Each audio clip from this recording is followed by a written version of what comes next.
One thing was for certain. John was dead. Everyone knew it.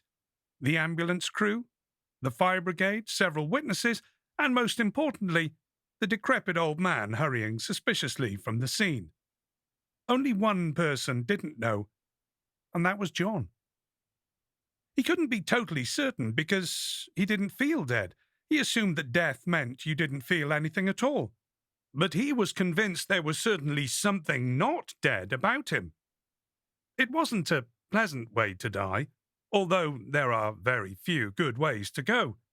If he'd been asked before the event for his perfect exit from the world, John Hewson would have adopted to be smothered by two scantily clad, sex-crazed 19-year-old models feeding him an unlimited supply of alcohol and more illegal drugs that you could shake a stick at.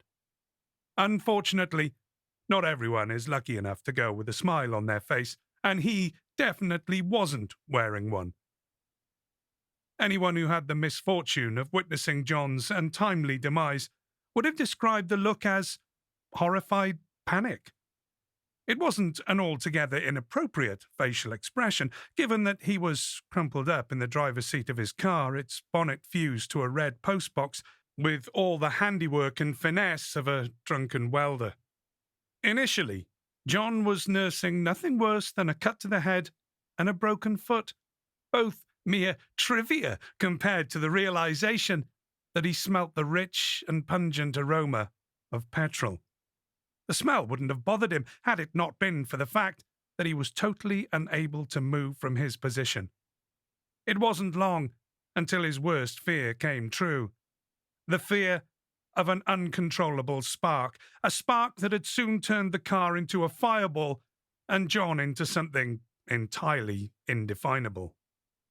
How long ago the crash was, or what circumstances had led to it, was no longer in focus. He was struggling to identify what he was, let alone when he was. The one certainty was a dark and icy chill had infiltrated his body. Although he wasn't sure it was necessarily feeling that he was experiencing, it felt weird, whatever it was. Very slowly, strange entities formed in the darkness around him. There was a sense of electricity pulsating in the air that occasionally passed straight through him. This power source collected to form a dozen miniature electrical storms that drifted and bobbed elegantly at a height some 2 feet from the ground. They weren't the dark grey that you would associate with geological weather. These storms were electric blue and discharged small sparks chaotically into the air. In the gloom, they swirled, occasionally bumping into each other, fighting for dominance and crackling with energy. They all shared one familiar behavior. They were all floating along in the same direction towards what John sensed to be a doorway.